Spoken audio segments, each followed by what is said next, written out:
product, all this stuff that we'll be known for, which is selling really, really cheap products, but really good quality, was like out the door. So it meant like half our supply, or more than half, like probably 80% of our supply chain wasn't there anymore, and we didn't know how to manage inventory. The other thing was like this really big, nice Audi and Costco popped up not too far away, and then, well, we literally couldn't really compete. What else happened? I know I wrote notes, but I can't really remember it. A lot of issues. So, but the point of this, and what I realized after reflecting back, is that in times like this, the obstacles, like, they don't stop, right? And I think you guys have noticed this. You know, you can see it true in like your own lives whilst you're going through uni. It's like the assessment task. I don't know, get a girlfriend, break up, like all that kind of nonsense, right? It continues and it just doesn't stop. I think next slide. Yeah. And so what I realized, and upon reflection, was that, well, that's a really good thing that they don't stop, right? If they keep coming up and you learn to deal with them, then you're going to be able to deal with similar situations in the future. So the problem was I learned really, really slow, right? And I had this mentality of, oh, well, we can just do it, you know what I mean? Like we'll work past this thing, we'll keep focusing on our own thing without ever really addressing the obstacle, right? For instance, if it was like the States was doing, like Australian dollars doing poor against the States, there was no reason why I couldn't travel to other markets in like Southeast Asia and start importing shipments from there. There was no reason why we couldn't do that. There was no reason why we couldn't find other niches to compete against, like Costco and Audi, right? But I didn't do it, right? And forgive yourself for it, but I didn't do it. And I realized only now that when you see these obstacles, they're really just opportunities for you to figure out how to deal with them so that you can deal with something better in the future. All right, let's have some more. Story number 2. So after running the store for a couple of years, things were all right. We ended up selling the store, and I was still in uni at the time, so I said, well, what do I want to do now? And I said, why don't I go into venture capital, right? See what my finance degree gets me. I had no idea what venture capital is. Does anyone know what venture capital is? Be honest. Don't put your hand up here. Okay. Oh, you got one. So for those of you guys who don't know, it's kind of like Shark Tank. You ever see this show Shark Tank? Yeah.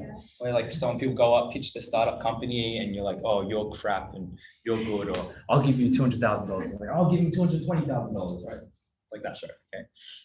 So venture capital is like when you're sitting in one of those seats and you're representing kind of like a company. Anyway, so I went to start to work in venture capital, and how do I cut this story down? It was very difficult, right? When you start working in finance, I had this mentality coming in. I was like, I'm going to be the hardest worker in the entire firm, right? I'm going to outwork everyone. You know, I know the least, so that's why I have to make up by working the hardest. And I was working like 12, 15-hour days. And the problem was I lived like essentially 90 minutes from the city. So it was like 90 minutes there, 90 minutes back, and I was getting really, really little sleep.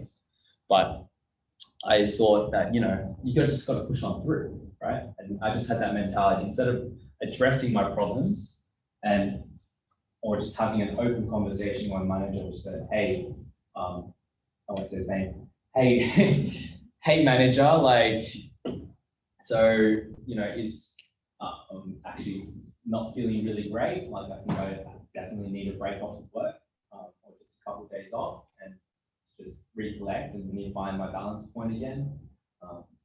These things are a bit too much for me. I didn't have that conversation. I believed in this idea of you having to be perfect. And I'm sure a lot of you guys can relate to that idea of perfectionism in many ways, and just trying to, you know, if you apply for an application for a society, right? You got to like reread it like 3 times to make sure it's perfect. Or you work on your resume, right? And you just do it to everything's like every eyes, and that's somewhat important, right? But at the same time, if you treat absolutely everything that way, I mean, there's a quote which says like, perfection is the enemy of good, right? And in my life right now, I'm doing my best to become a good enoughness, right? Which is often the best way of making progress. So I want to show you a picture right now, which is, don't click it yet, this is really gross. But it's what ended up happening to me after I didn't say anything for a long time and just kept everything to myself. And I'm going to show it for a few seconds, and this is me being really vulnerable. So, How many seconds? yeah, just see. It's okay. 2 seconds. Okay. Oh, whoops. Okay, yeah. Next, that is a big reveal. So I got like eczema all over my body, and I've never had a single skin condition my entire life. Okay, you can see. Yeah.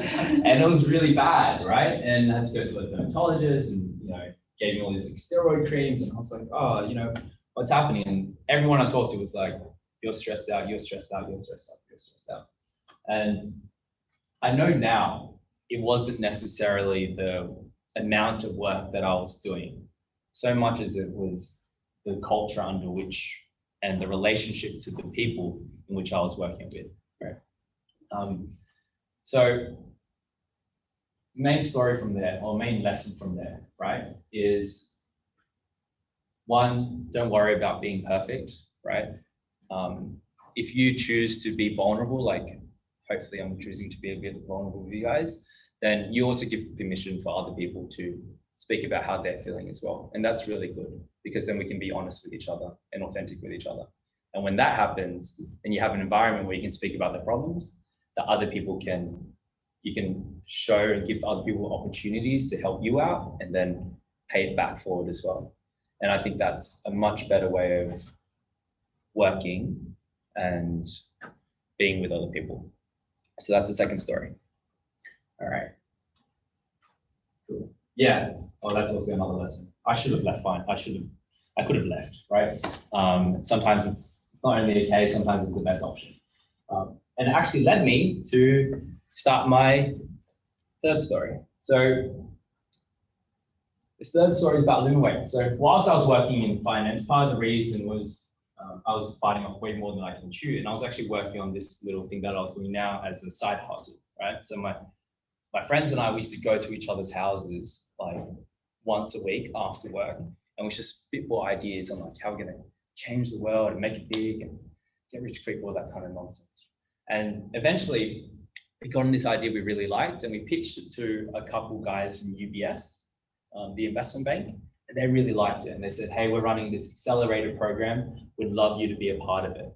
And so we said, well, cool, what's the deal? And the deal was you quit your jobs and you go full time, and we'll give you a bunch of capital. And we said, don't have mortgage, don't have kids. All right, we'll do it, okay? So we said yippee, and we took the money. Now, in working, there's a really big difference in working in a startup versus like a corporate company, okay? Generally, I mean, it is changing a little bit now, but generally there's still quite a stark difference. When you work in a team of like 4 or 5 people, you get really, really, really, really close, right? They say like you're essentially married to them, okay? And what I've learned is so super duper important in this instance. Let me tell you a story of when it actually became hard.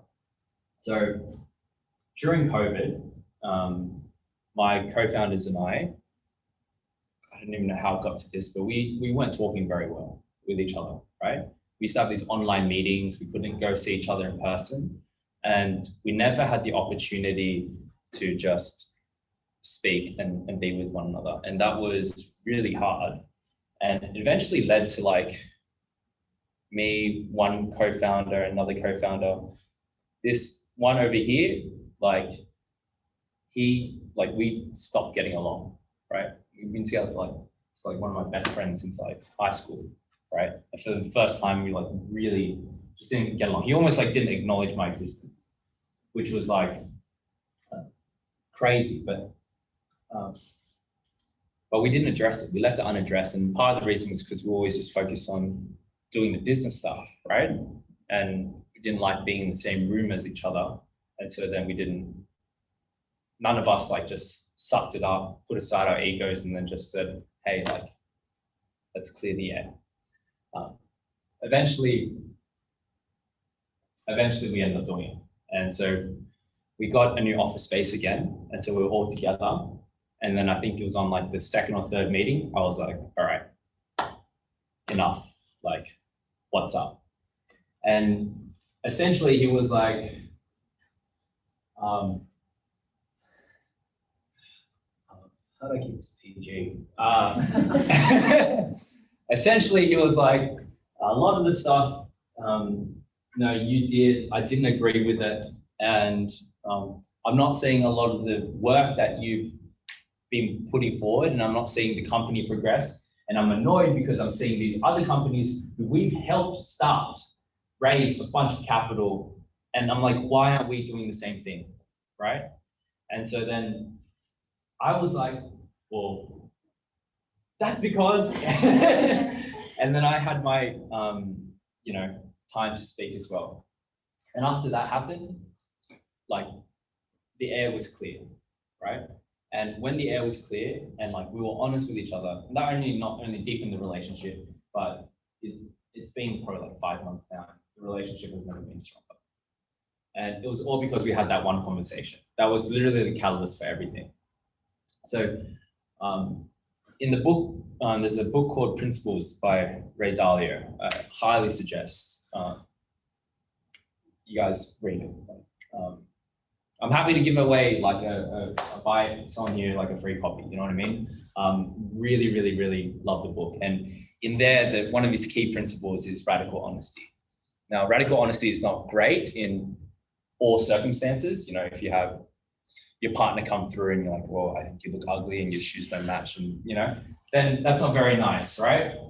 But often in business settings, right, with teammates or people that you got to work closely with, it's super duper important. It makes communication way more efficient. If all of you guys agree to be radically honest with each other, then you won't take anything to heart, and you'll be less concerned about being right as you will be concerned about getting to the right answer. Okay, so keep the air clear is the last part of that story, and that's it. Thank you very much.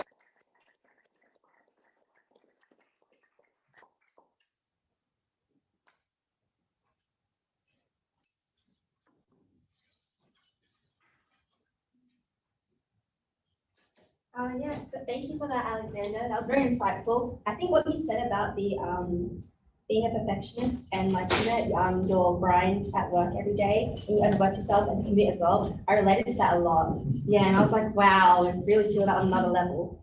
Did anyone have any questions for Alex?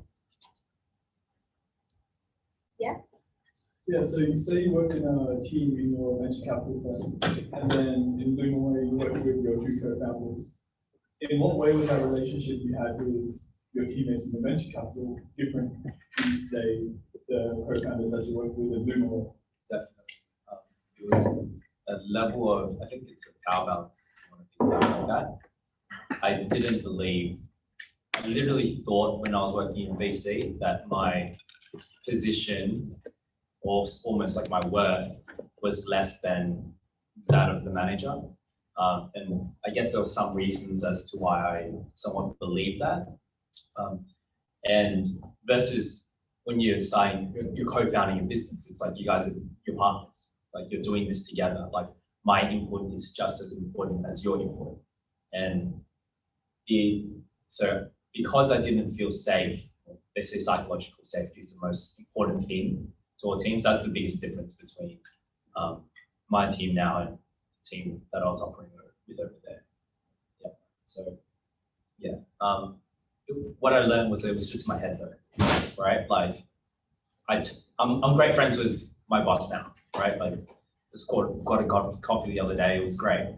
But whilst I was there, like we never cleared the air, like and we were working fairly close. And but the ability to do that is super duper important. So yeah, cool. Thanks.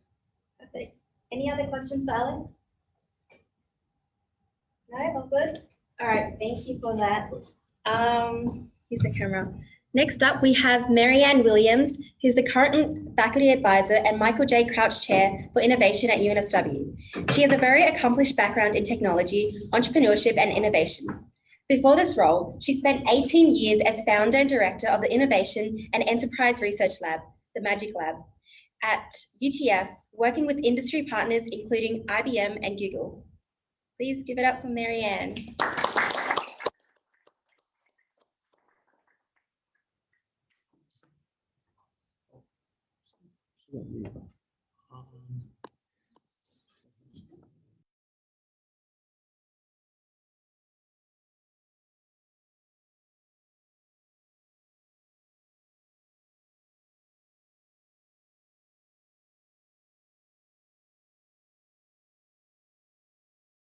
Oh, hello, Marianne. I think you're muted at the moment.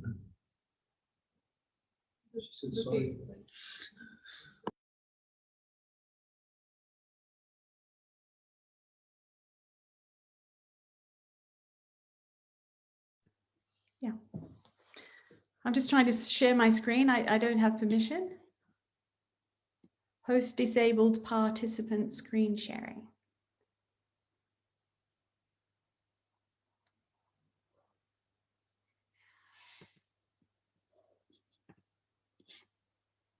How's that? Yeah, you should have access now. Should have access? Oh, nice. Okay, desktop. How's that? Okay, excellent. Yeah, so, I spent 30 years running research labs and 18 running the Magic Lab. And, we just focused on AI and robotics and running a lab like I was, full of students, undergrads, postgrads, PhDs, postdocs, maybe, up to 20 or 30 people. And we ran on angel funding, okay, from the Australian Research Council and from our research partners. And really, it's a very tough life. And students soon realize they walk into the Magic Lab, which, by the way, I refer to as Hotel California, because, you could check out, but you could never leave. And people expected money to just fall from the sky, right? You're a university. Doesn't the government just pay? Doesn't the university just pay for this amazing space? No.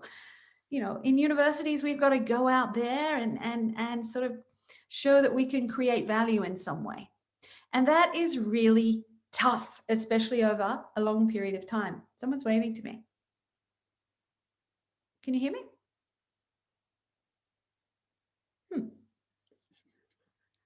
And anyway, so, I'm just trying to show that, it's a tough gig. You don't just get money on a platter. You've got to create value and co-create value with all of your partners and have certain demands and certain expectations. And essentially, if you think about the workforce, the students are volunteers. They're not paid employees. They do it if they like it. So my job as a leader in this environment was to make sure our projects were exciting and super fun, and try to sort of stretch students in a way that, it was uncomfortable, but that they were still learning. All right. Because in a way, my job was to help students develop skills to turn fear into exhilaration, right? In a university setting. So that means we had to create a little bit of fear. And then, because what's important there is to know, what are your boundaries? And over your life, it changes. And you want to be the kind of person where that boundary is just getting bigger and bigger. Okay. You don't want to be the person who, as you live your life, the frontier between, where you're comfortable and not so comfortable shrinks. Okay, that's got to be growing all the time. And, you need to do a lot of reflection to ensure that that happens. It won't happen by accident. Okay, if you don't pay attention, you will be in this shrinking universe. Anyway, these are some of my team. You can see Steve Wozniak there, but in the middle we have Peter Gardenfors. He's Sweden's leading cognitive scientist. We have economists, psychologists, user experience people, sort of astrophysicists, you name it. It was a real hot pot of very smart people. And I've been working in AI and robotics with teams of we use and so my sort of message or stories is really about momentum and persistence, because at the end of the day, you know, you produce something that people value, and it's got to kind of meet the market. And sometimes the market isn't ready, right? You can be ahead of your time. And that happens, you know, we can point to a lot of historical products who were just too early. I mean, you might argue that, you know, the phones before the iPhone, you know, didn't quite, you know, they were sort of too early, or they didn't maybe realize that you didn't need a stylus. Everyone could use their finger. But, you know, this is what you're managing. You're managing your fit with your environment, like any, you know, creature out there, okay? And it's not easy because you don't know really if the market is ready, and so therefore you have to test. And there are many, many uncertainties, right? And rather than sit there wondering or just not knowing, you have to be able to dream up experiments that you can use to test things. They can be little things, they can be big things. I mean, the sort of the heuristic is to test your biggest assumptions first, right? That way, you know, if it's a dumb idea, you'll learn early and you can move on. Okay, it's sort of the underpinning of the fail fast kind of philosophy, which is a very high level thing that doesn't always make sense in every scenario. But essentially, you want to test your biggest risk first, or as early as possible. And I think, you know, it is a survival game, right? You need to just stay in play for as long as possible until the market is ready for you, or until you understand your market better. So you've just got to hang in there, but you've also got to build an understanding of what is going on around you. You need to diagnose, well, if you can, through experimentation, come to the realization that the market isn't ready, and then you can decide to, you know, claw back what you're doing, maybe try not to do so much. In the toy business, for example, one of my friends at MIT developed a super intelligent doll, okay? It had a lot of AI on it, and had a lot of features and functions. It was like truly incredible. It would be like the dream of every kid to have this.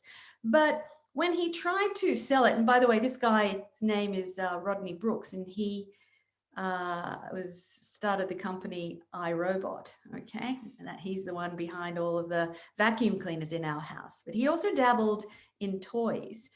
And he told me that the market could only deal or tolerate with one small change at a time.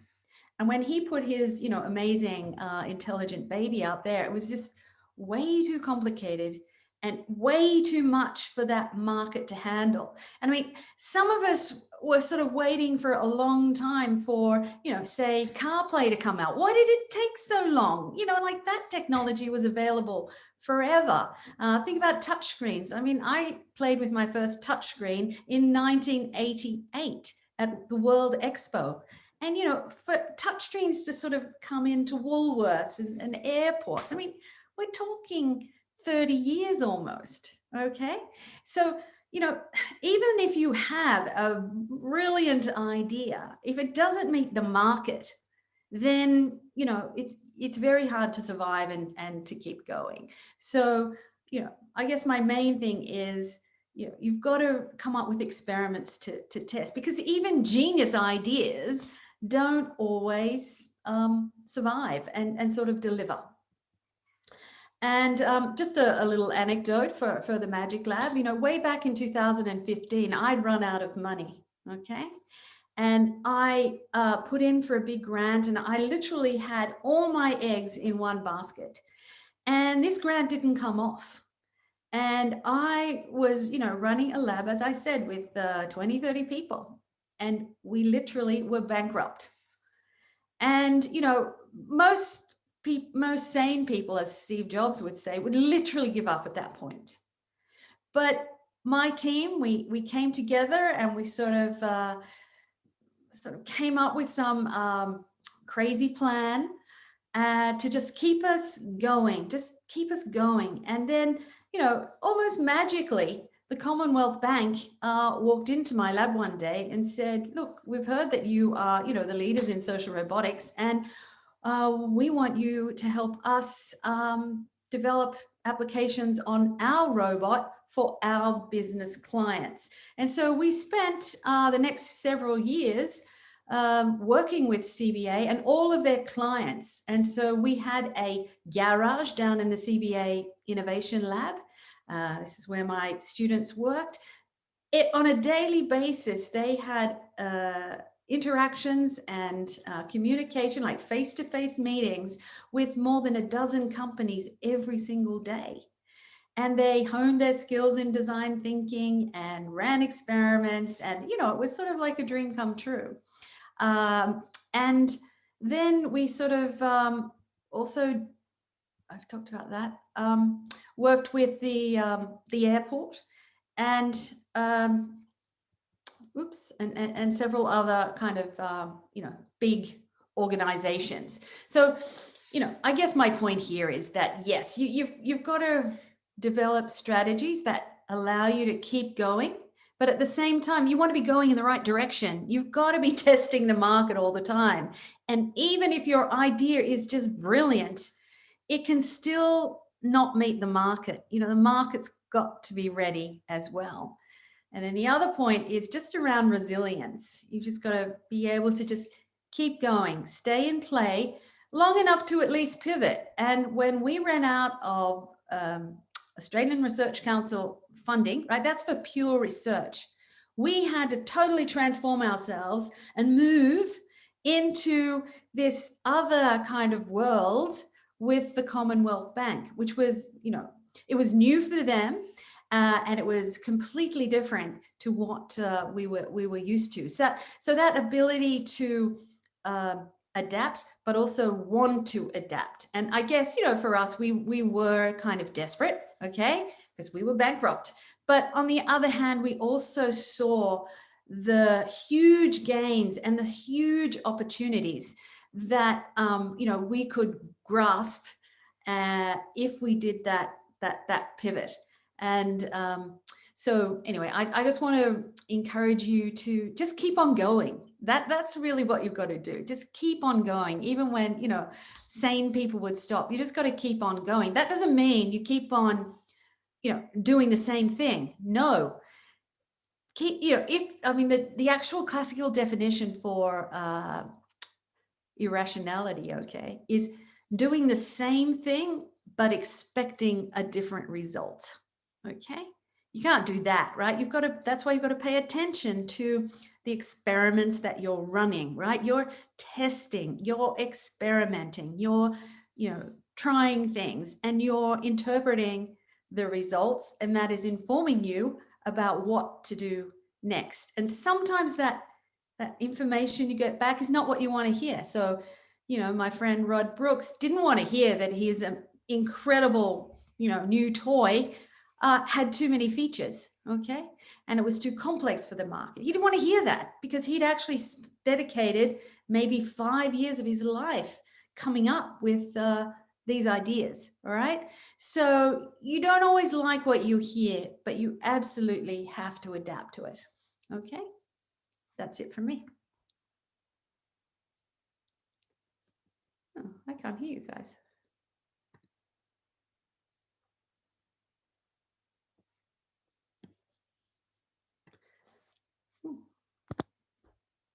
I can't hear you for some reason. Hi, can you hear us now? Oh yeah, I can hear you now. Fantastic. Does anyone have any questions for Marianne?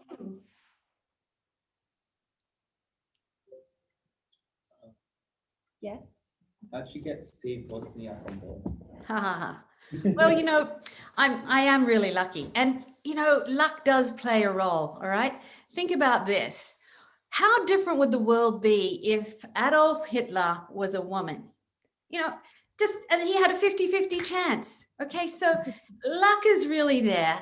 But you know, a famous golfer said, you know, I'm lucky, and I've noticed that the more I practice, the luckier I get.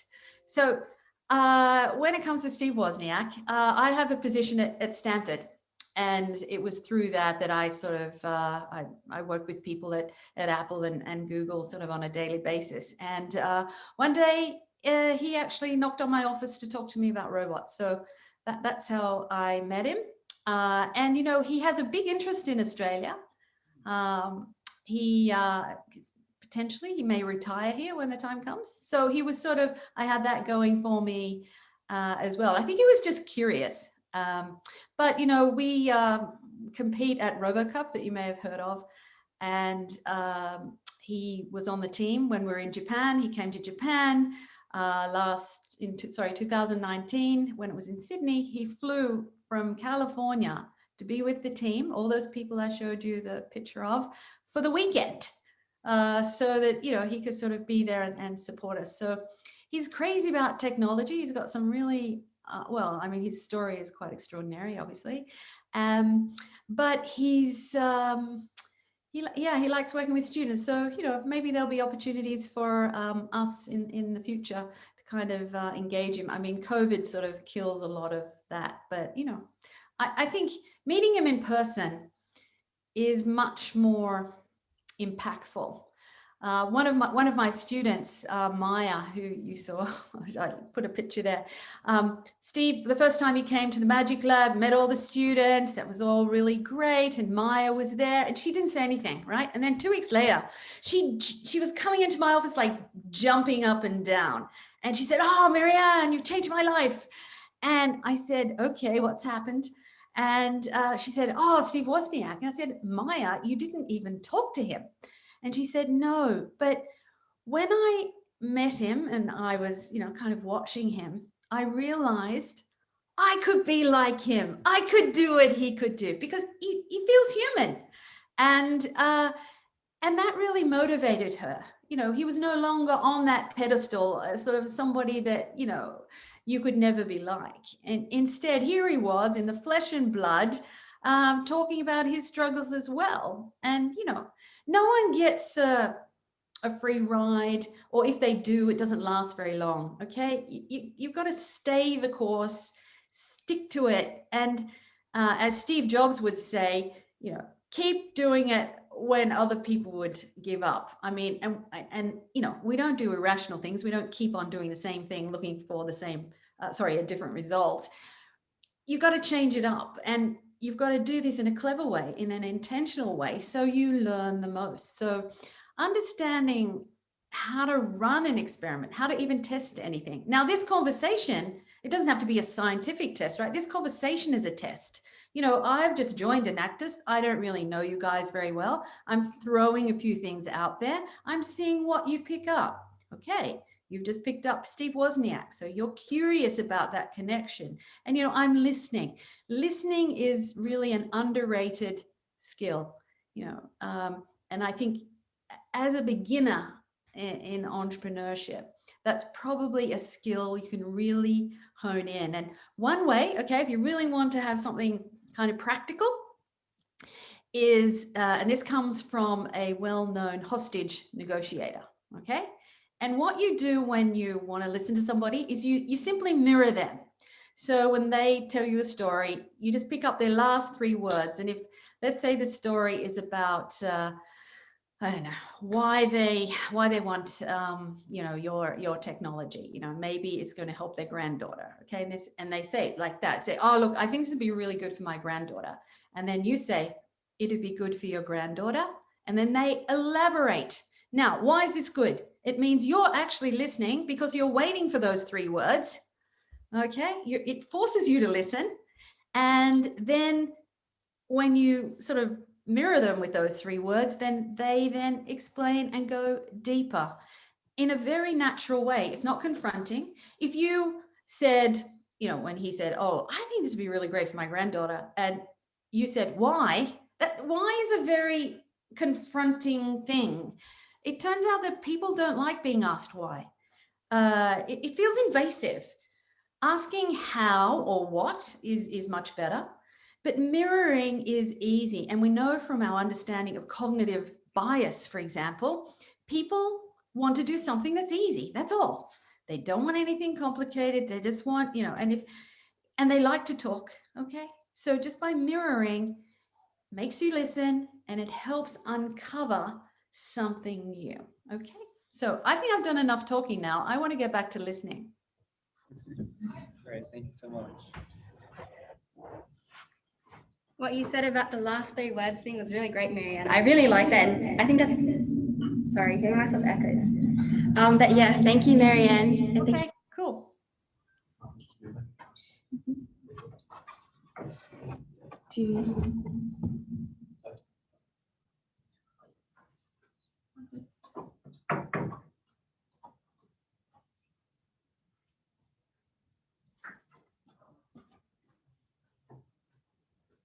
So next up, we have Trina Probert. Trina Probert is a social entrepreneur and fintech founder. She is currently the founder and CEO of SuperFizz, a digital superannuation comparison and consolidation service tailored for women. At Beauty in the Struggle, Trina will share with us her wealth of experience in the startup space and the ups and downs of her career trajectory.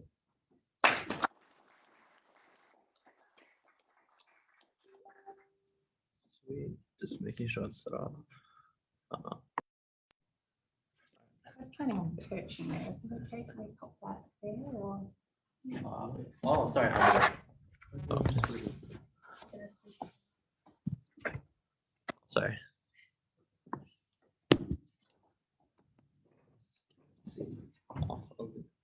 You're okay. Good evening to you all. I'm really delighted to be here, and thank you so much for the opportunity. So I'm arriving here tonight, as a few of you heard, with a plan to just wing it. That might be familiar for a lot of you, because quite recently you would have been high school students and now you're students, and my experience, that's a fairly important part of that experience. But I haven't arrived with slides. I have arrived to listen, and I have arrived to share a few thoughts with you as Trina Probert. So right now, I already know the title of my autobiography. Got no idea what the punchline's going to be. I don't know if it's going to be a thriller. I don't know if it's going to be a tearjerker. But I know what the title is. And the title that you must not steal is On the Precipice of Brilliance. And so what does that mean for me? It's actually almost the philosophy that I live by. I'm not frightened by the idea that when I stand on the precipice of brilliance that I may teeter on the slightly less positive side and fall down the mountain. It's not optimal. I'm not seeking that. But the idea that standing on the precipice of brilliance means that I have the opportunity to choose to strive to do better. And I was really excited when I saw the title for the topic tonight, because I actually feel like I am the living personification of beauty in the struggle. Not because I'm beautiful, but because I feel like so much of my journey and my life is actually characterized by the struggle. And because I spend so much time in the struggle willingly, I have to find the beauty in it so that I keep pushing for the bits and pieces that may mean that I end up on the right side of the precipice of brilliance. So who am I? I'm a 48-year-old woman who will be 49 this year. And I grew up in a really tiny country town in South Australia. I was born in another country town because where I lived only had 10 houses, so we didn't even have a doctor. I've come a long way since then. I've lived in the centre of Australia. I've lived in the north of Australia. I grew up in Adelaide. I moved to Japan and all over the place. And I did all of that by the time I was 21. I came back to Australia. And that was probably the first part of the story of my struggle as a student. But in characteristic mode, I'm going to jump straight ahead to when I turned 40. And when I turned 40, I was diagnosed with ADHD. And as a 48-year-old woman, I look at that now and I go, wow, what an amazing gift that moment was in my life. But until that moment, there had been so many struggles for me that were invisible to everybody else because I was extremely good at appearing capable. I was really good at appearing extroverted.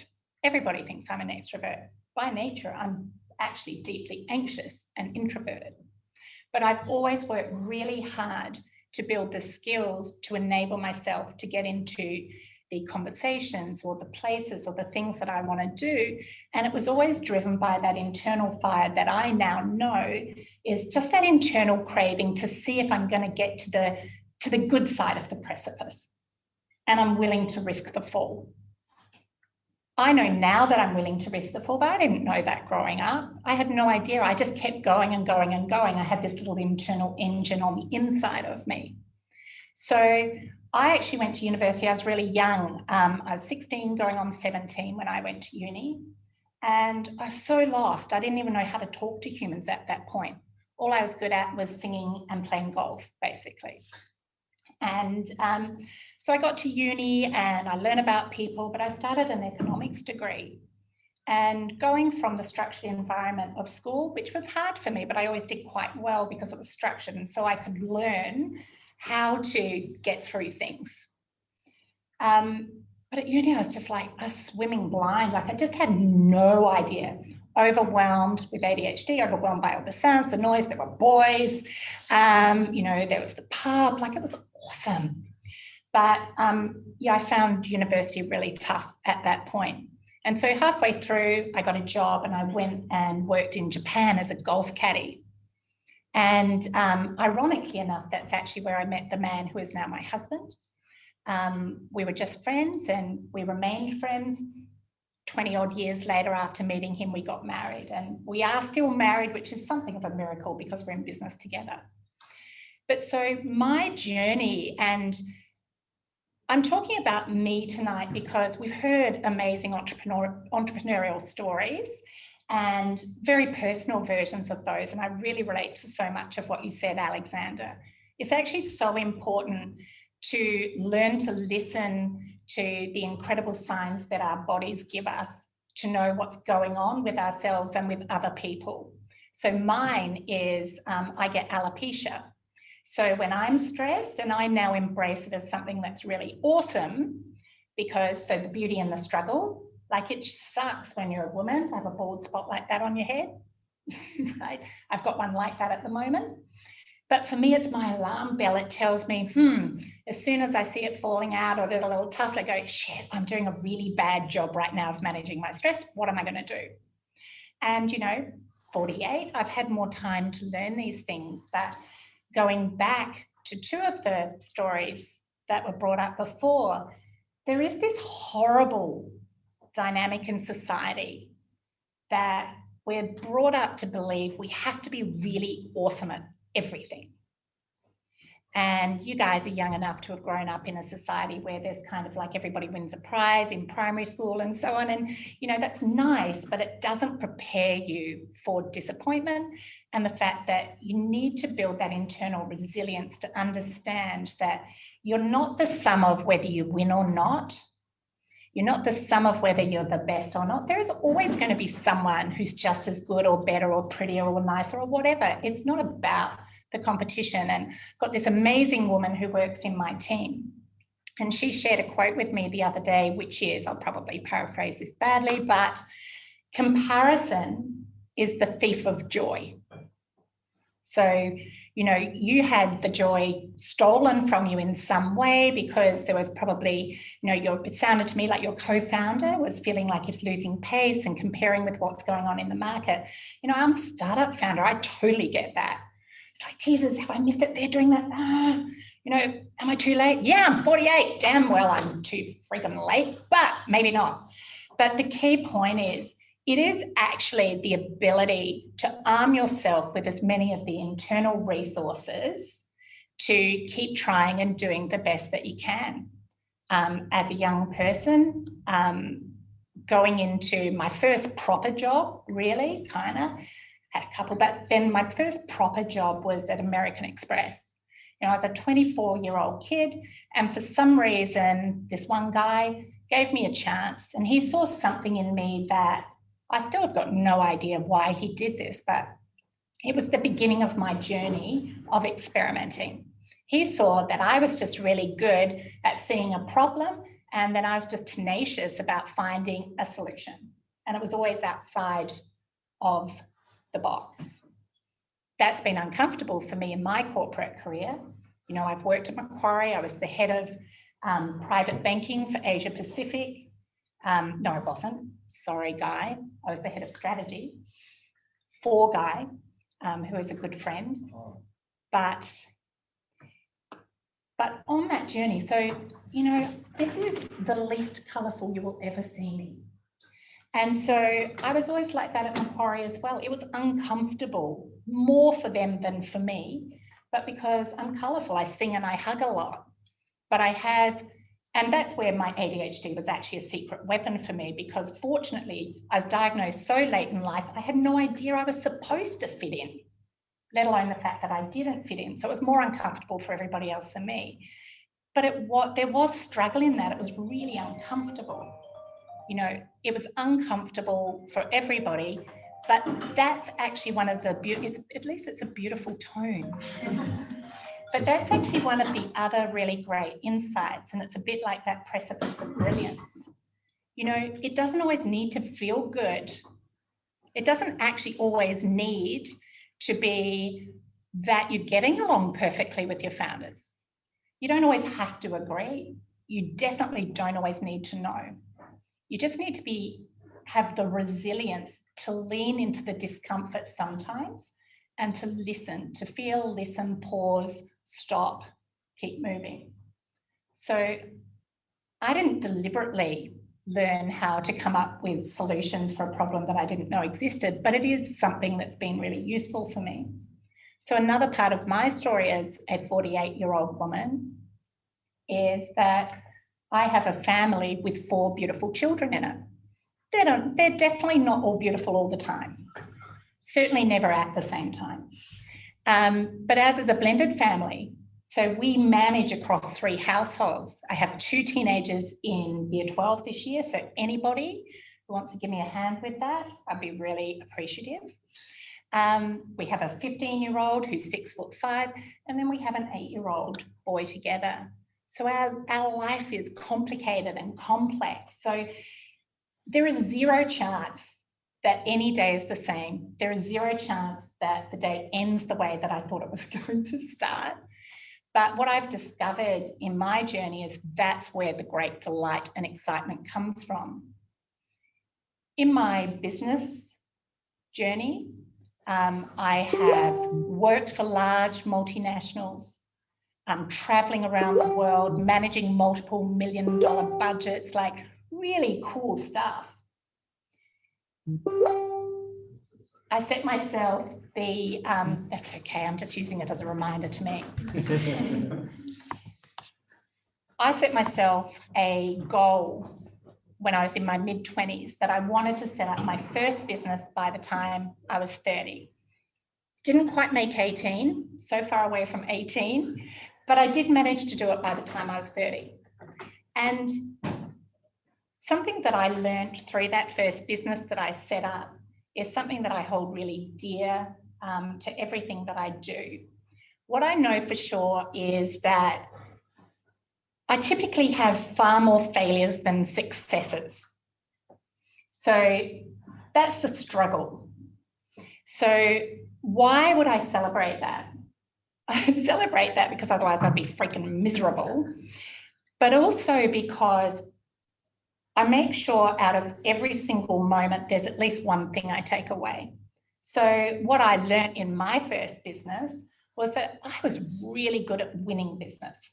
I was actually really good at doing the work and delivering great outcomes. I was awful at getting paid because I was way too polite. So everybody out there, you will pay your bills, right? There's just zero chance. But what I did was I learned that I hate having icky conversations about finance, funny because I work in finance, but so I would just integrate it into the system. So there was no chance or no need for me to have the uncomfortable conversation. So that was a really important part of that journey for me. But, you know, that business went reasonably well. I learned lots of things, got pregnant, marriage, well, we didn't get married, but that relationship fell apart, and I was a single mum, and I started again. You know, I had to borrow money after a great career. I had to borrow money to be able to start again, and I did. You know, I started again, and I just kept going. So in adversity, there is great opportunity that comes from that. And I know it sounds flippant, but it's true. You'll know that yourself, deep in your soul. You will absolutely know that already, because you survived university through COVID, right? It may not sound like a big thing, but there'll be things that you learned last year that are absolutely going to stand you in incredibly good stead with everything that you do in the rest of your life. And so those things are deeply important. So I've worked for large multinationals. I have built my own small businesses. I've run small to medium businesses for other people. That was kind of what pushed me into the personal wealth space, doing that. I then got lured back into big corporates again until I finally learnt my lesson, which was I don't fit in here. And so I don't bother anymore. I'm just busy doing my own thing on the outside. But every single thing that's happened to me on the way, even though there were times when, you know, I'm sobbing on the floor, and I desperately don't want to feel like that, but I choose to suck the goodness out of those moments, because I've learned that I can do anything. Like, I feel strong enough and brave enough to deal with anything, pretty much.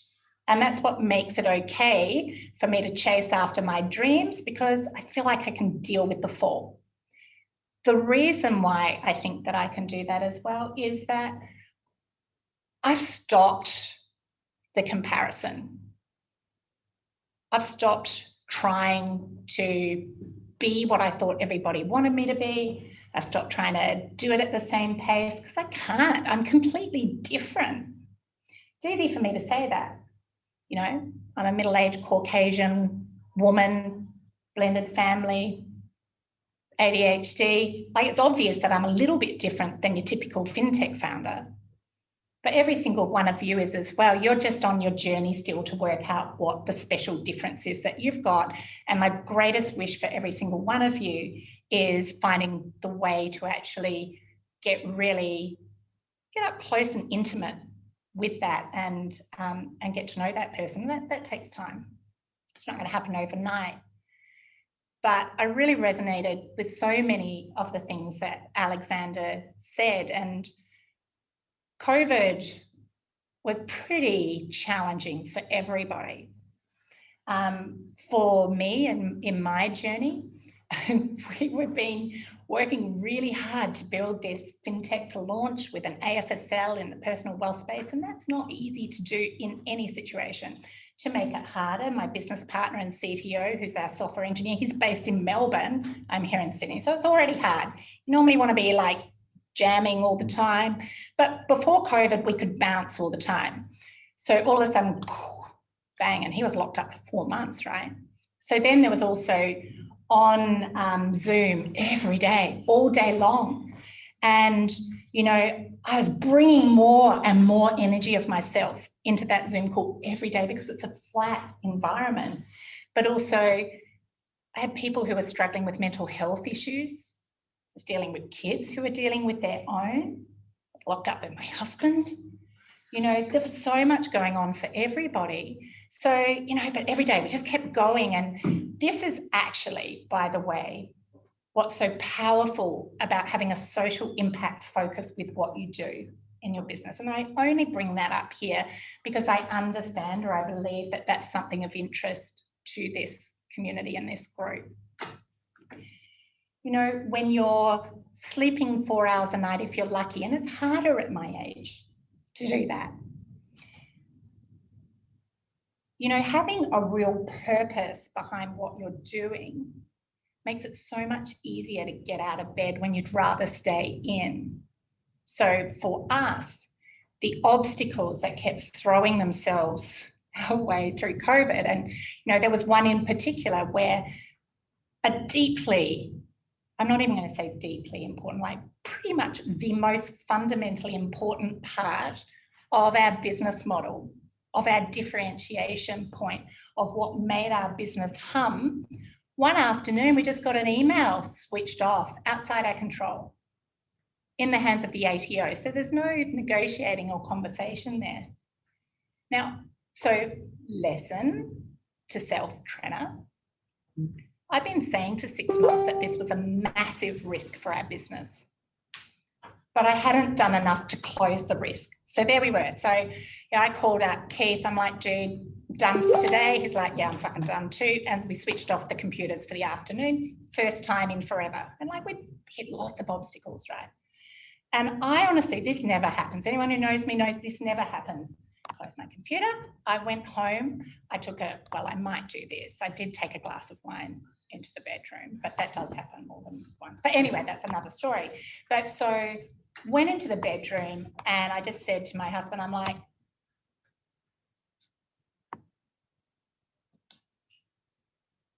you'll already have a good idea that that never happens. I had nothing to say. I had no words left. I had no energy left. I had no breath left. I didn't even have enough energy to cry. It's just like a, fucked, right, we're done. There's no business left. So went home, took my glass of wine, lay in bed with a book, and I went to sleep. Woke up in the morning, turned to my husband, probably not true, he was probably frightened and slept on the couch, went and found my husband and said, you need to take me down near the water somewhere, let's go. And I did that because I know for me, I need to shift my environment to help me to find either my moment of brilliance or to create the idea or to help me to focus. And, you know, that's something I try to teach my kids as well. My eldest son, he has ADHD too. So not working, dude, let's move. Let's move into a different space. But so here's what's awesome about partnerships where you've got different skills and when you can be honest with your partners. So I'm lucky that, well, I'm not always lucky. Sometimes it really sucks being in business with your husband. But I was lucky that his response that night was to go, and he wasn't really in the business at that point either. Overnight, he drew a picture. And he probably felt guilty because I've been telling him for 6 months that this was a risk and it was his job to fix it. But don't tell him I said that. You're not recording this, are you? But so we went down by the water and he's like, don't say anything and don't drink coffee. And so he drew a picture and it was simple enough to make me go, okay, right. Called my business partner, Keith, yep. And then we started. Now, I cannot begin to tell you, and this is not me saying it just because it happened. No. It's one of the best things that's happened for our business. I knew it was a risk we had to close out. I didn't do it fast enough, but I knew it was a risk we had to close out. Instead of bemoaning it, we took half a day off, dusted ourselves off, and then we launched into a solution. Now, we thought that this solution was going to be a band-aid for 6 weeks, maybe 3 months. We now know it's a forever thing. But because we went, okay, we're not going to wait 6 weeks for them to bring it back up, or we went, no, we're going after this goal, so we're going to come up with a solution to get us through now. And so that's when I talk about, from an entrepreneurial perspective, the beauty and the struggle is not just personal growth, not just making sure that you suck great things out of every moment in your life, because you may end up at the bottom of the hill, not at the top of the mountain. But it's also because we were willing to go, okay, this really sucks, but we care about this business, we believe in this business, and we're not going to stop. We're going to launch here. We found a solution, and that's the beauty and the struggle in that moment, because our business is so much better now because of what we did then. You know, it's still not perfect. Every day we want to improve it and make it better, but something else you said, Alexander, sorry to keep talking to you, but you talked about perfection. And, you know, Keith and I, my business partner and I, basically every day we would say to each other, because we're both perfectionists, we want everything to be fucking awesome. Am I allowed to say that? Sorry, can you bleep me out? But every day, one of us would say a version of this. If we're not embarrassed when we ship it, we've shipped it too late. Don't let perfection get in the way of progress. There's always versions of this, and we keep having to do it. And I cannot begin to tell you how happy we are that the 90 million things that we wanted to do before we launched to market, we didn't do, because the things we thought everyone would care about, nobody's even noticed or mentioned. Now, some of them we think that they don't know that it would be better because of those things, and we'll probably test them, but we're still launched to market. In our first 3 months, we generated $90,000 in revenue. Now, that's not anywhere near what you are doing with your business, but for a fintech focused on helping women, launched in the midst of a global pandemic, it wasn't bad. And it taught us that we could launch to market what we thought was MVP. It's a pretty awesome MVP, but MVP, and make money straight away. And then we slowed down and we went, right, what have we learned? What have we learned? Hypotheses, okay. And now we've been bedding that down, and now we're introducing the changes so that we can scale up from there. The other part of that story, and then I'm going to stop because it's late and probably boring you, is that on the social impact side, you know, I've always worked hard at everything I do because I'm just naturally excited about stuff, curious about stuff, but mostly I just love people. That's what helped me to get past my anxiety and you know, feeling pretty introverted, because I'm just so deeply curious and interested in people that makes me lean into the conversation. And that's really the thread that has brought me to this point where finally, and just, you know, little side note, do I really want to be working in super, dealing with insurance? You know, I feel like I'm far more interested in fashion, food and travel, to be perfectly honest. Fortunately not in COVID times, that would have been really disastrous. But the way I've been able to get really excited about what we're doing and what this is, because I've been able to link my head, my finance head, my business head with my heart and the purpose. So I've been able to find a way to link a commercial objective with a very strong, deep commitment to social impact. So a really proud moment for our team last week was to donate $6,500 to a community that are helping to get homeless women off the streets. It's just a beginning. Our goal is $100 million. Are we going to get there? It almost does. It matters. It definitely matters. I don't believe that. It definitely matters. But I reminded our team this morning, $6,500 actually just changed the lives of 7 women forever. So if we do nothing else, that's actually enough. We've saved our clients nearly $12 million in unnecessary fees. That's money that's going to fund a better retirement for those people. If we do nothing else, that's actually good enough. We've changed people's lives. Now, is it enough? We'll keep going. We want to keep going. We've got that adrenaline kick. We think it matters. But the purpose of sharing that story with you is my greatest wish for all of you is lose the belief that you need to be perfect. Be willing to fail and try, because the failure is not a failure.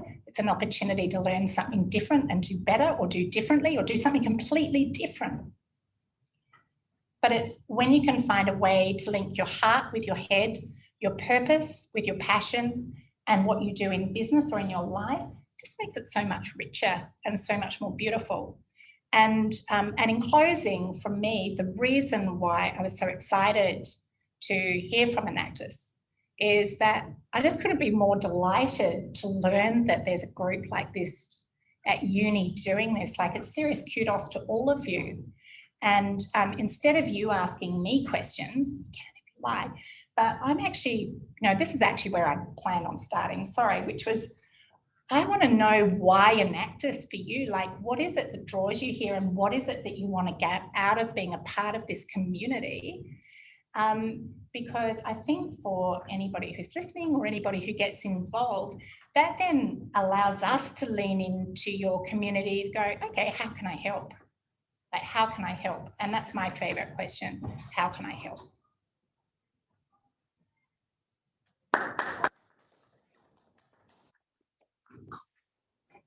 Is that a question for us, Gemma? It sure is. Well, you don't have to answer it, but you can also ask a question if you like, or head to the pub. I'm okay with all outcomes. That was lovely, Gemma. Thank you. I'll answer your question and then I'll ask you one.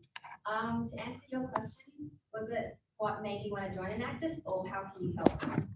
You can ask and answer either of those. Oh, okay. Well, what made me want to join Enactus was I have a passion for social entrepreneurship. Like, genuinely, I'm just really, when I first joined, I wasn't 100% sure what it was, but now, like, I'm only 18 and I know this is the path I want to go down. I will be starting young, but like, after hearing everyone's stories and things, I'm not afraid to start young. I'm not afraid of failing anymore. This perfect ideal version, I thought that I had to go down, even though, like, oh, you're young, you make mistakes. At first I didn't want to make mistakes because, obviously everyone wants to succeed. But yeah, I guess I just feel like it's okay now to fail. And also I love that curiosity, like, you never stop being curious about life and you're just so keen to live every day. And you have this excitement about you, like, you radiate this energy that you're just so excited for every new day and something different and new is going to happen every day. And I love that. And my question was, are there any daily habits you do which help you get through difficult times, like any practices you do? Yeah, look, I think I've got lots of them actually. I think probably the best lesson that I've learned, and I only learned it more recently actually, which is we spend so much time striving towards our goals. My days are so much more pleasurable when I take the time to think about what I've achieved already, because we spend so much time racing towards particular points that we miss the joy of what happens on the way. And also we fail to recognise the importance of each of those celebrations or those victories or those things we've learned, or, shitty things that happened, or, how great it felt walking to the train with our shoes off. Like, do you know what I mean? Like, so for me, and that's had to be a very deliberate practice because, yeah, I like to do well at stuff, I like being awesome at stuff. I used to play competitive golf. Like, I love to do well. But what I learned on the way for me is to take the time to recognise how far you've come. And I've built that into the culture in our business as well. I make sure we celebrate the small moments all the time, particularly in the startup world, because you don't know whether you're going to, like, I always make sure whenever I start something or I'm doing something, I make sure there are at least some assets to leave behind for the team, because it may be all they're ever going to end up with is a great t-shirt, but at least it's a memento of what's happened. And I think you can do that in life as well. Another thing that I do is we use Figma as a tool for design and so on. And I've actually got a board in there where if somebody says something nice to me, I actually pop it in there. Or if we have a win somewhere, I put it in there. For our team as well, we've got the quotes board. So whenever somebody says something funny or they do something awesome, I turn it into a little thing. It takes me 20 seconds, pop it on Teams, send it around, and it either makes them laugh or it makes them feel awesome. but it also creates this beautiful asset for us where whatever happens, I can take those and turn them into a book and we've got that. And that's kind of the sort of things that I think about as well. I also make sure that I create space for my mind. And you may say, how do you do that when you're in a house with 4 kids? And, you know, and that is challenging. But the way that I do it is actually, it's not about anybody else. It's actually about what's going on inside my mind. And so this will sound really stupid. It probably is stupid. But I think all the time, think. I'm around the problems, thinking. And eventually I go, okay. And I say it out loud. I'm like, okay, enough. We're done. Stop. And I literally have to choose to switch it off and put it away to give my brain space. Now, normally I end up with a great, something great comes out of it the next day. I'll wake up with an idea or realization. The other thing that I do for myself is, which everybody thinks is really weird, but, you know, I'm in my head so much, I'm in my heart so much that for me, it's very unusual to see me in shoes, even though I own a stupid number of them. But, you know, I'm always barefoot because just feeling my feet on the ground, actually, as stupid as it sounds, it just helps me to feel more grounded. It's a reminder for me. So I'm not saying you have to not wear shoes, but find the little tips and tricks for yourself. Like, what's the problem? What's the thing that's your thing that you have to stop for? I'm in my head too much. I'm in my head all the time. It's very noisy in there. So just a little trigger reminder just to feel what's going on around and slow down. Thank you for that. Does anyone else have any questions for Trina? I have a question. Are you writing on the precipice of brilliance, and when can I read it? No, I'm not. I don't have time. But when I do, yes, you can read it. Maybe you can help me to write it. I kind of have a feeling, are you guys too old? I don't know if they, sorry, you guys too young. I don't know if they do these anymore. Do they still write choose your own adventure novels? You know where you get, so we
Hi, thank you. So our next speaker, Sam, is the CEO and co-founder of SkyCiv, the world's leading structural engineering software on the cloud. However, reaching this point has brought many challenges along the way. Beauty in the Struggle session to hear Sam talk about his journey from completing his Bachelor of Civil Engineering / Commerce at UNSW to becoming the co-founder of SkyCiv. Hey everyone, sorry I couldn't be there in person. Just one sec, Sam. We can't hear you. Okay. Might be a tiny bit different, the sound on it.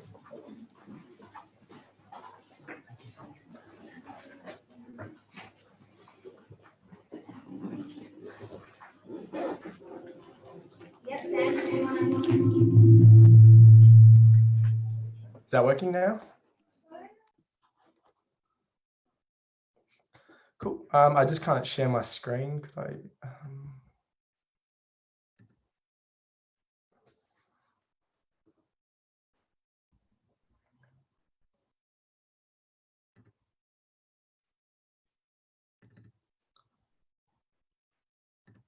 Awesome. Okay.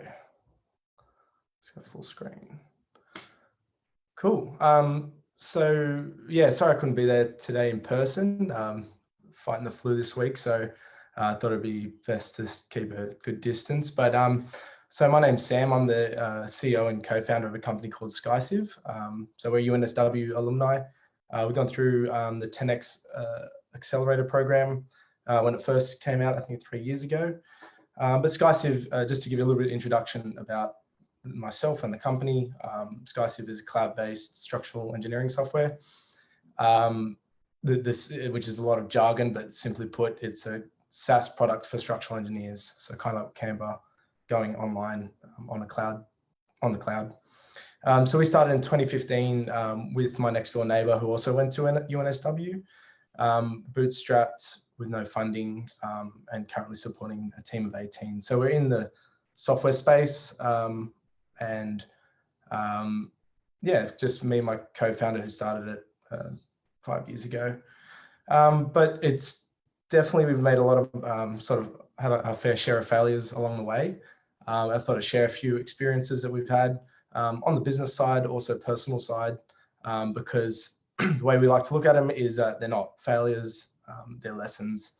They're definitely, there's a lot, it's a lot about how you perceive these mistakes that you make and how you can learn from them, and how you can actually put a positive spin on that. So, I mean, SkyCiv wasn't our first business. We had quite a few before that, and none of which did very well. So I thought I'd share a couple of experiences with those. So probably the funniest one, because it was the biggest failure, was Bamboozle, which was an app. It was basically, it would take, you would put in a search term, like in this example, Barack Obama, and you would replace those words with John Smith or your name, and you can make some funny photos out of it. And you know, we spent 3 months building this app. We spent 3 months marketing it, actually a lot more than that afterwards, and it just completely failed. There was really no need for it. I think that was our biggest takeaway. But yeah, in going through that, we definitely learned a lot. So yeah, one was that all businesses should really have a need associated to it. We really felt like we wanted to build something of value in our next project, something that has a business model. I think these were really essential things that we overlooked. And the only way that we actually learned this valuable lesson was by doing it and by trying it and watching it explode on itself. So that was, you know, there was another 5, 6 business ideas that didn't go too well. But with each one of those, I really felt like we learned something that was really important towards business, and we could apply that to our next project. So, you know, kind of took a lot of lessons from those. And I think we're stronger now, having gone through some of those sort of failed business ideas.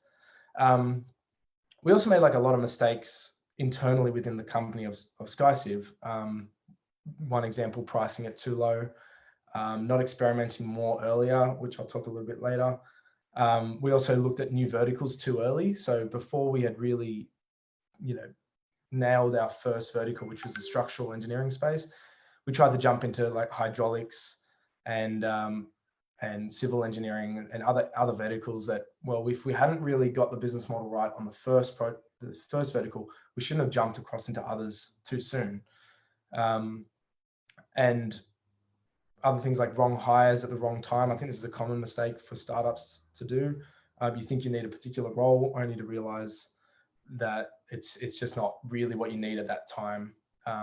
So one was, we were getting a lot of data, so we hired a data scientist to sift through that and find if we could sort of improve our conversion funnels. But that was way too early, when we should have been just experimenting and tweaking the pricing model or business model to see if we can make that work, rather than go too heavy too soon, which really slowed us down.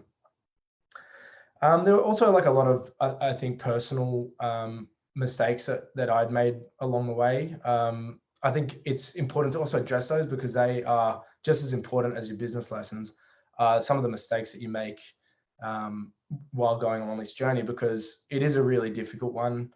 I'm an engineer. I'm also a male, and that's like the perfect Venn diagram of just only being able to focus on one thing at a time.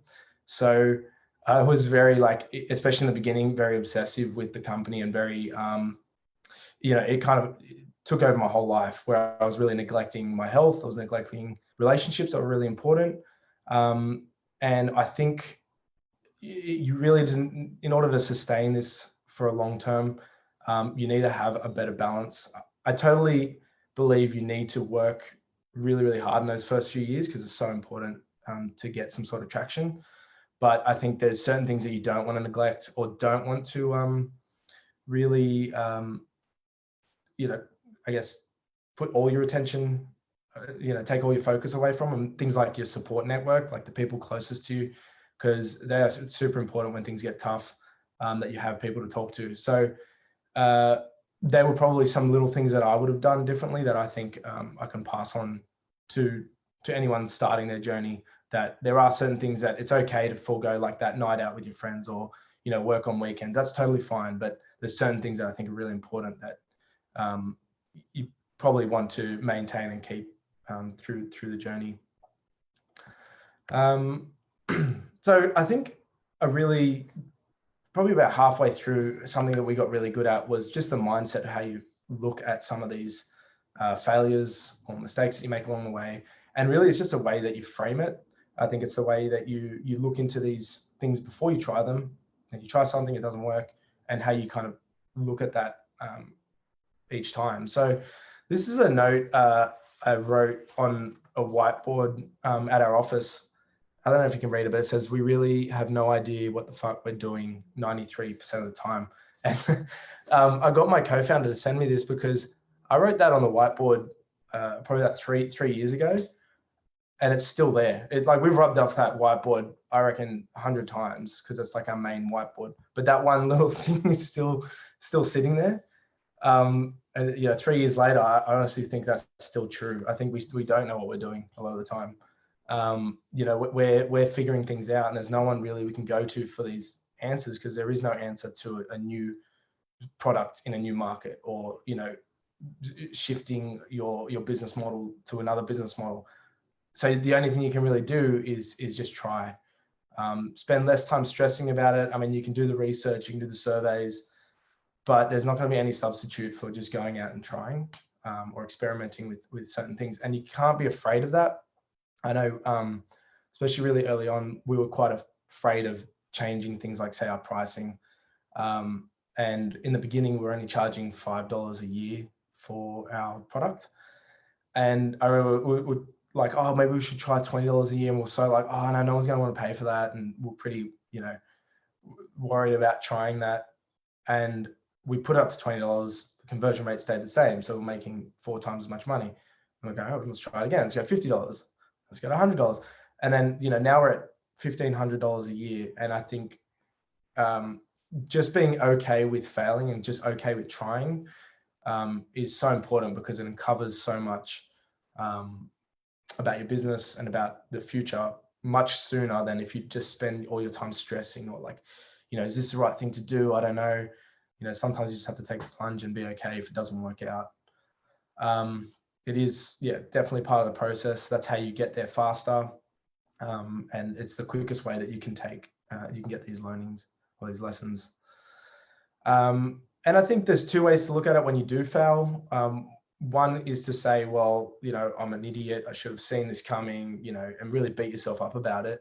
But the other is to say, well, I gave it a go and I learned, now can move more confidently because I have this knowledge under my belt. So I think it's, beforehand, it's about taking the plunge, and you should just be confident that you're doing your best. No one knows the answer. I'm just going to give it a shot. And then if it doesn't work, you don't beat yourself up and you say, yes, now I know that doesn't work. I can rule that out. And I think moving forward with confidence on the decision is just as important as before. You know, I stole this from a 10x, the 10x program, but I think it's a really good one because another way to look at it is your failures are just micro experiments. You fail, just call it an experiment. No one's going to know. So you try something, you see what happens, you make a decision based off that. So in this example, you either proceed, you persevere, you change your perspective, you change your approach altogether, or you drop the idea and it's not going to work. So really, like mapping it out like this, you can see what all experiments are is just failures. You know, we still experiment today, and it's probably one of the most important parts of our business. And probably 2/3 of the experiments fail. Like we have an idea, we have a hypothesis, we test that, it doesn't work out like we thought. Most of them actually fail, but those 1 in 3 that work, or those 1 in 4 that work, are gold. Like they're so important to your business because you learn so much and you just progress so much faster. And this sort of concept of design thinking and running these common experiments, are quite proven in the long run that companies that do take this approach of sort of quick failures, quick experiments, go again, tend to outperform companies who don't, who rely on a lot of data and try and minimize risk and things like that. So it is why startups are able to grow so much faster, is because we can test and move really quickly. So use that to your advantage. If you're gonna, if you want to outperform other companies, or you just want to get to the answer sooner, the best way is to just try something and see if it works. So it's kind of a weird way to end it, but go out there and fail, because sounds counterintuitive, but it's actually the best way to succeed. So that would be my best recommendations and some of the things that I've learned across along the journey. So I hope that helps, and thanks for having us. Thank you, Sam. Well, that was delightful to hear. Does anyone have any questions? Sorry. Oh my God.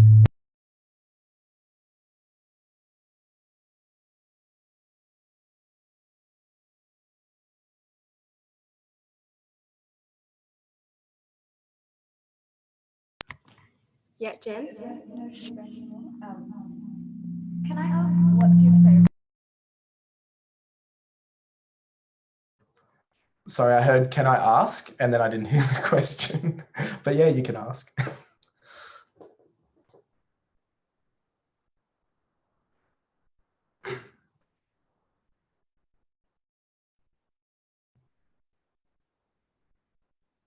Sorry, I can't hear the question. Sorry, we're just having a bit of like audio issues. Okay. Real loud feedback. Can I ask, what's your favorite aspect of being an entrepreneur? I like a challenge. I think like I said, I was an engineer, so I like building things. So it's been really fun to build a business and a product that's really valuable to users. I think I really enjoy that part. That part really like satisfies my quench as an engineer. But I also like the challenges that you face on a day-to-day basis, and no 2 days are ever the same. No 2 problems are ever the same. I feel like every sort of 6 months or every year, you kind of you progress and you level up and you're addressing new problems. And I think that would honestly continue throughout the rest of the journey with this startup, because the problems you face on day one are completely different to the problems you face sort of halfway through the business. And even now, 5 years on, they're completely different problems. They're more about, okay, staff and team and org charts and things like that. Whereas in the beginning, it was just about how do we get traction? How do we get some customers to pay us? So I really like the fact that there's new challenges every day. You're never bored. I feel like me, and like, I don't know, I get bored pretty quickly. I've never been bored doing running this company. So if that's the type of personality you are, if you're like very competitive as well, I mean, it's all those things that really amount to this being a perfect job. I really love this journey and what we're doing. Cool. Thanks, Sam. Thank you, Sam. Thanks a lot. Any other questions? No? Oh, good. All right. Thank you for that. Just on behalf of Enactus UNSW, we want to thank everyone for coming today, and thank you for all your brilliant insights to all our speakers. And yeah, Jen, do you have anything you want to say? I'm sorry it went so long and went a bit over time. But thank you everyone for staying until the end. Thanks again, Sam. Yeah, See you later. yeah.